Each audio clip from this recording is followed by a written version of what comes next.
नमस्कार दोस्तों, प्रशासनिक चिंतक की सीरीज़ में आज हम लूथर गुलिक और लेंडल उर्विक के बारे में पढ़ेंगे। इनके बारे में A.P. रंगराव जी ने लिखा है। चलिए शुरू करते हैं।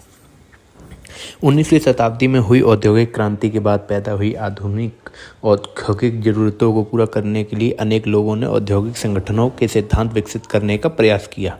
इन प्रयास करने वालों में उल्लेखनीय थे American engineer F.W. Taylor, German समाज विज्ञानी मैक्स वेबर तथा फ्रांसीसी उद्योगपति व प्रबंधक हेनरी फ्योल। इन लोगों ने उन दिनों जो कुछ विकसित किया था उसे ही आज शास्त्रीय संगठनात्मक या प्रबंध सिद्धांत के रूप में जाना जाता है। संगठनात्मक कार्यक्षमता और उत्पादकता बढ़ाने के लक्ष्य के आलोक में उन्होंने ये सिद्धांत विकसित किए। तदनंतर ब्रितानी व अमेरिकी प्रशासकों ने संगठनात्मक अथवा प्रबंधकीय सिद्धांत को और अधिक व्यापक बनाने में अपना ध्यान लगाया। ऐसे प्रयास करने वाले में गुलिक और उर्विक का नाम विशेष रूप से उल्लेखनीय है। 1937 में अपनी संपादित पुस्तक papers on the science of administration में इन्होंने प्रशासन विज्ञान के विकास की विस्तृत रूपरेखा प्रस्तुत की। इस किताब को इस क्षेत्र का मील का पत्थर समझा जाता है। लूथर हाल्सी गुलिक का जन्म 1892 में जापान के शहर ओसाका में हुआ था। उन्होंने 1920 में कोलंबिया विश्वविद्यालय से PhD की उपाधि हासिल की। उन्होंने सन 1939 में D.Litt और 1954 में D.LL की उपाधि हासिल की। उन्होंने प्रथम विश्व युद्ध के दौरान राष्ट्रीय सुरक्षा परिषद में काम किया। बाद में लगभग 40 वर्षों तक वे न्यूयॉर्क के सिटी रिसर्च इंस्टीट्यूट से संबंधित रहे। उन्होंने सन 1954 से 56 तक न्यूयॉर्क के नगर प्रशासक के रूप में सेवा की।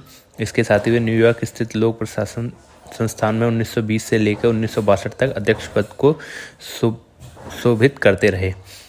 बाद में इसी संस्थान में सन 1962 से 1982 तक सभापति यानी चेयरमैन रहे।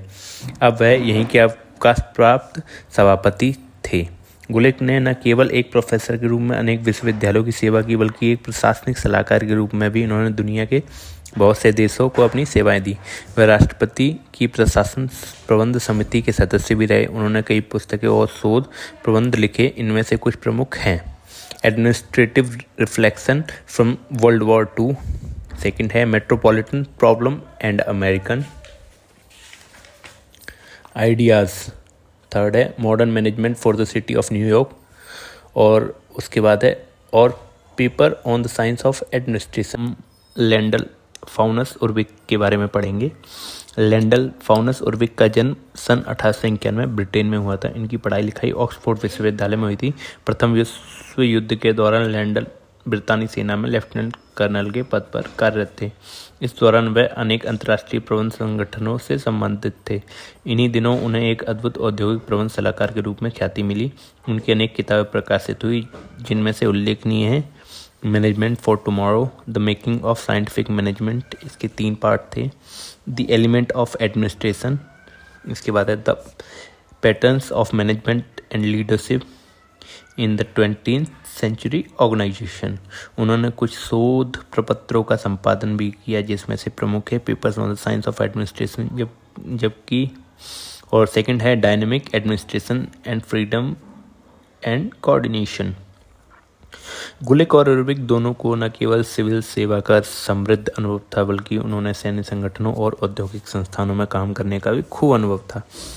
यही कारण है कि इन दोनों के लेख में दक्षता और अनुशासन का निरंतर जिक्र आता है। उन्होंने कुछ अवधारणा उधार भी ली, जिनमें सैन्य संगठनों के कर्मचारियों के पद विभाजन की अवधारणा का उल्लेख किया जा सकता है। ये लेख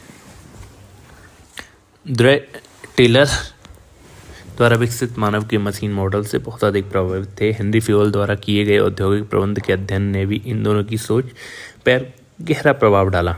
इन दोनों ने फ्योल के अध्ययन को व्यापक विस्तार दिया। मुख्यतः F.W. टेलर और हेनरी फ्योल की प्रेरणाओं की छत्रछाया में काम करने वाले इन दोनों लेखकों ने संगठन का एक शास्त्रीय सिद्धांत विकसित किया, जो प्रशासकीय प्रबंध सिद्धांत के रूप में जाना जाता है। इन दोनों का यह विश्वास था कि सिद्धांतों के आधार पर प्रशासन के विज्ञान का विकास संभव है। उन्होंने तथ्यों के आधार पर साबित किया कि इंजीनियर को भी एक समय में साधारण कारीगर दस्तकार से ज़्यादा कुछ नहीं माना जाता था।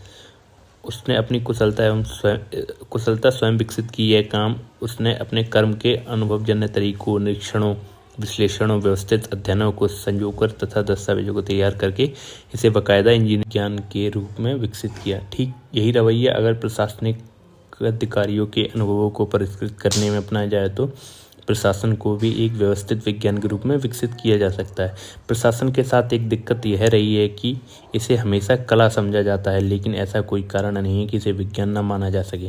इन दोनों लेखकों के लेखन में एक ध्यान देने वाली महत्वपूर्ण बात यह है कि इन्होंने प्रशासन की संरचना पर ध्यान दिया, जबकि आमतौर पर लोग संगठन में लोगों की भूमिकाओं की उपेक्षा कर देते हैं। उर्विक ने इस बारे में कहा है, मानव सभ्यता के लिए संगठन के बारे में अपने ज्ञान को विकसित करना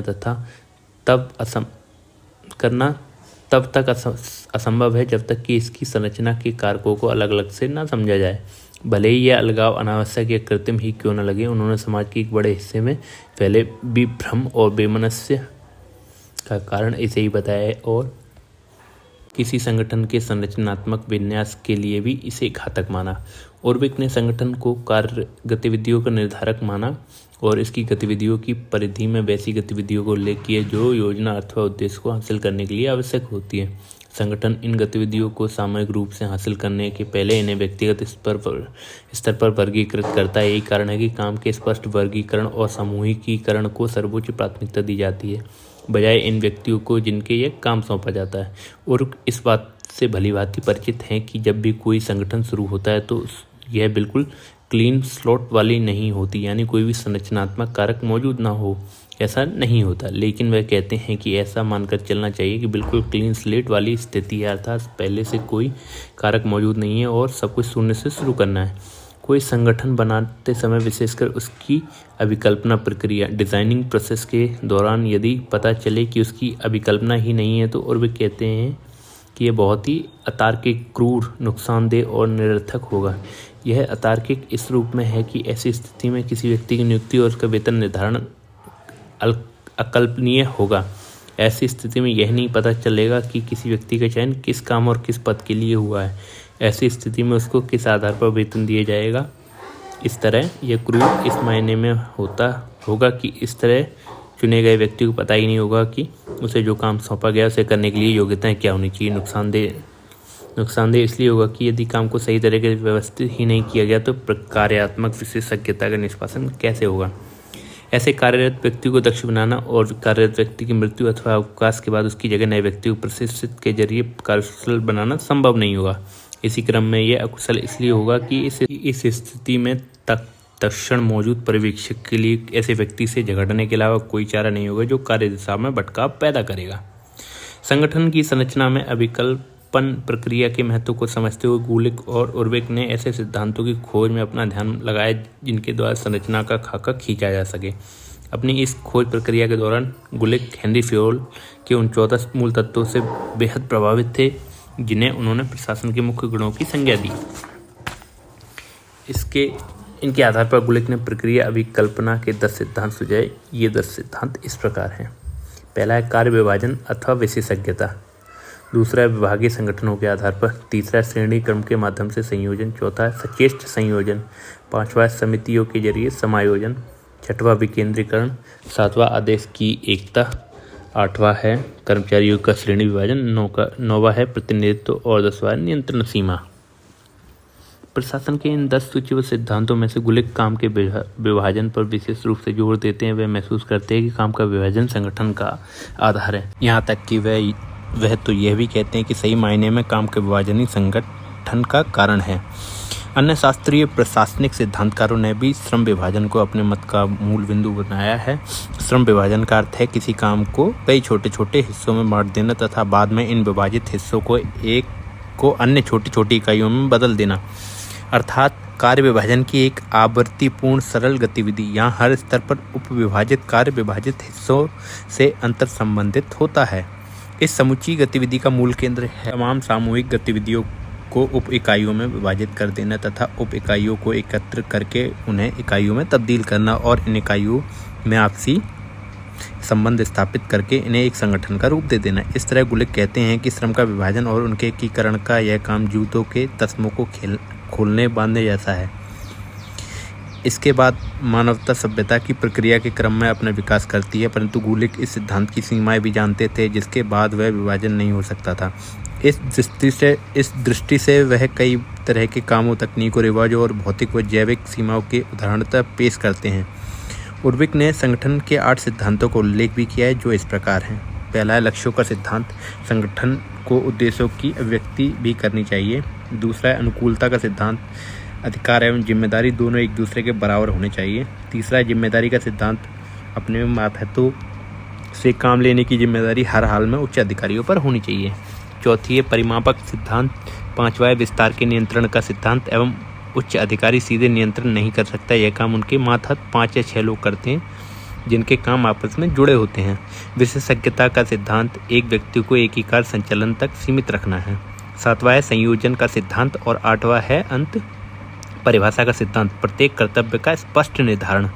बाद में उन्होंने फेयोल के 14 प्रशासनिक सिद्धांतों, मूनी एवं रेले के सिद्धांत, प्रक्रिया और प्रभाव, टेलर के प्रबंध सिद्धांत तथा फॉलेट एवं ग्रैक्यूनोस के विचारों की एकीकृत करके 29 सिद्धांत तथा उनके उप सिद्धांत विकसित किए, जो कि इस प्रकार है। एक है जांच पड़ताल, दूसरा पूर्वानुमान, तीसरा योजना, चौथा संगति, पांचवा संगठन, छठा संयोजन, सातवां है व्यवस्था, आठवां आदेश, नौवां नियंत्रण, 10वां संयोजकीय सिद्धांत, 11वां प्रभुत्व, 12वां परिमापक प्रक्रिया, 13वां कार्य का विभाजन, 14 है नेतृत्व, 15वां है प्रतिनिधित्व, 16वां है कार्य परिभाषा, 17 है दृढ़ता, 18 है कार्यान्वयन की क्षमता, 19 है विश्लेषणात्मक, 20वां है साधारण हित, 21वां है केंद्रीकरण, 22वां है कर्मचारी निश्चित करना, 23वां है आत्मा, 24वां है चयन और नियुक्ति, 25वां है पुरस्कार एवं प्रतिबंध, 26वां है पहल, 27वां है अंशधारिता, 28वां है अनुशासन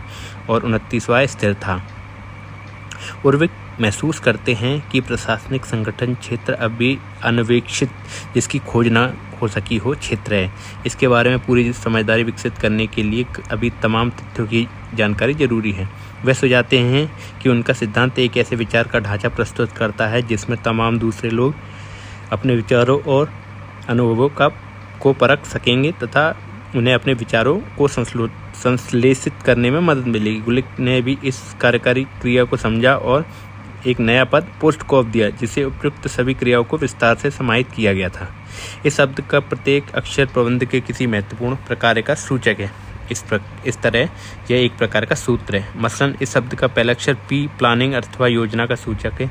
योजना का उद्देश्य संगठन के लक्ष्यों को हासिल करने के लिए विभिन्न आवश्यक गतिविधियों को पहचानना है, साथ ही उन्हें प्राथमिकता के उस क्रम में व्यवस्थित करना है जिसकी बदौलत इन लक्ष्यों तक प्रभावी और सुचारू ढंग से पहुंचा जा सके। दूसरे शब्दों में योजना का काम संगठन में उपलब्ध मानवीय और भौतिक संसाधनों का आकलन करना है तथा इस संसाधनों के जरिए उपयुक्त तरीके से संगठन के लक्ष्यों को हासिल करना है। ओ जो है, ओ का मतलब है ऑर्गेनाइजेशन या संगठन। प्रशासन की गतिविधियों की योजना बनाने के बाद हमें प्रशासन की संरचना के बारे में सोचना पड़ता है। संगठन के नाम से उन गतिविधियों का परिचालन होता है जिनके द्वारा हम लक्ष्यों को हासिल करते हैं। जैसा कि पहले ही कहा जा चुका है, शास्त्रीय सिद्धांतकारों के समूचे लेखन में संगठन के संरचनात्मक पहलू को कुछ ज़्यादा ही महत्व दिया गया है। औपचारिक संगठनों की ज़्यादातर समस्याएं सांगठनिक स्तर के मामलों से जुड़ी हुई रहती हैं, जैसे अधिकार का प्रतिनिधित्व, श्रेणी क्रम, विस्तार का नियंत्रण तथा कार्य विभाजन आदि। एक अक्षर एस संगठन में कर्मचारियों के चयन पहलू यानी सेलेक्टिंग प्रोसीजर की प्रक्रिया का सूचक है। ये कार्मिक संगठन के सभी मामलों में संबंध रखता है, जिसे भर्ती, चयन, प्रोन्नति, अनुशासन, अवकाश वगैरह आते हैं। ये तमाम कार्य हैं जिन पर प्रबंधकों को ध्यान देना जरूरी है। क्योंकि व्यापक संदर्भ में किसी संगठन की कार्यकुशलता साथ ही कार्य क्षमता कर्मचारियों पर निर्भर होती है, इसलिए कार्यकारी प्रशासकों का ज़्यादातर समय इसी कार्य प्रक्रिया में व्यतीत होता है। शायद यही कारण है कि कर्मचारियों के व्यवहार को प्रभावित करने के पीछे मौजूद कारणों पर शास्त्रीय सिद्धांतकारों का ध्यान नहीं गया। अक्षर डी संगठन के निर्देशात्मक पहलू यानी डायरेक्शन का घोतक है, जो संगठन के प्रबंधकों द्वारा अपने मातहतों को आदेश जारी करने और उनकी गतिविधियों को संचालित करने की प्रक्रिया की सूचना देता है। इसी क्रम में द्विअक्षर CO कोऑर्डिनेशन अर्थात संयोजन को व्यक्त करता है। संयोजन का रिश्ता न केवल मतभेद के साक्ष्य से अपितु संगठन में मौजूद द्विरावर्ती दोहरा से भी होता है। ऐसी स्थिति में यह संयोजन विभिन्न इकाइयों और कर्मचारियों के बीच सहयोग को सुनिश्चित कर टीम भावना विकसित करता है। इसके बाद एक कार्यकारी प्रशासकों अधिकारियों की जिम्मेदारी बनती है कि वे संगठन की गतिविधियों की प्रगति की व्यक्तिगत रूप से जानकारी रखें। इसके लिए एक अच्छी संचार व्यवस्था की जरूरत पड़ती है जिससे इस तरह की जानकारी संबंधित अधिकारियों तथा लगातार निर्बाध ढंग से पहुंचती रहें, क्योंकि इस संचार व्यवस्था के जरिए अधिकारी संगठन की समस्या के बारे में जानकारी प्राप्त करते हैं और इसी जानकारी के आधार पर वे इन समस्याओं को दूर करने की कोशिश करते हैं। इन्हीं के आधार पर वे अपने मातहतों को जरूरी निर्देश देते हैं। यह समूची प्रक्रिया वस्तुतः सूचनाओं के नीचे से ऊपर की ओर प्रवाह की प्रक्रिया है, जो कि संकेत रूप में अक्षर R द्वारा सूचित की जाती है। इन शब्द सूचक का अंतिम संकेताक्षर B है, जो कि बजटिंग के लिए आया है। इसमें वित्तीय प्रशासन का संपूर्ण क्षेत्र आता है। चूँकि प्रशासन के मामले में वित्त एक अनिवार्य पहलू है, प्रशासनिक अधिकारियों को बजट बनाने, वित्तीय प्रक्रिया और अकाउंटिंग पर पर्याप्त ध्यान देना पड़ता है। इस तरह प्रशासन के विद्यार्थियों को लूथर गुलिक का आभारी होना चाहिए, जिन्होंने पोस्ट कॉर्प जैसा संकेताक्षर शब्द रचा, जो अधिकारियों को उनकी ड्यूटी का भली भांति भान कराता है। इस शब्द सूत्र के कारण उन्होंने अपने दायित्वों को याद रखने में आसानी होगी, मगर इसके बावजूद इस बात की उपेक्षा नहीं की जा सकती कि पोस्ट कॉर्प जैसा शब्द सूत्री नीति निर्माण, मूल्यांकन और जनसंपर्क जैसी प्रक्रियाओं के बारे में कोई सूचना नहीं देता है।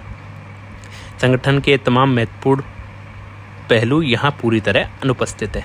धन्यवाद। इसी श्रृंखला को अभी आगे और बढ़ाएंगे। तब तक कृपया लाइक करें, शेयर करें एंड सब्सक्राइब करें।